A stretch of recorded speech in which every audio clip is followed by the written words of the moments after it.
హైదరాబాదు నగరానికి వచ్చే 100 ఏళ్ల తాగునీటి అవసరాలకు శాశ్వత పరిష్కారంగా గోదావరి జలాలను తీసుకువస్తున్నాం. హైదరాబాద్ బ్రాండ్ ఇమేజ్ ని పెంచేలా మూసీ పునరుజ్జీవన ప్రాజెక్టు, గాంధీ సరోవర్ ప్రాజెక్టులు ఉండబోతున్నాయి. ఇందిరమ్మ ఇళ్ల నిర్మాణాలు గ్రామాలలో పేదల ఆత్మ గౌరవానికి ప్రతీకలు.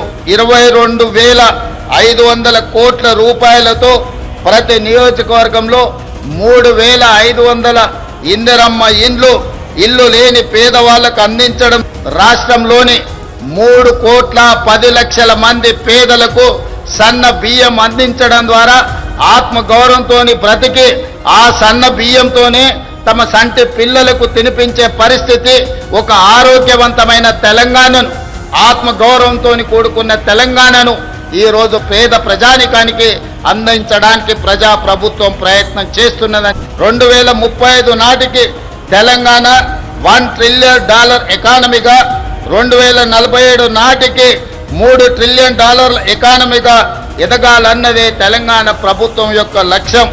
అది సాధించిన నాడు భారతదేశానికే కాదు ప్రపంచానికే హైదరాబాద్ గేట్వేగా మారుతుంది. ఆ దిశగా మొత్తం రాష్ట్రానికి మేము మాస్టర్ ప్లాన్ తయారు చేస్తున్నాం.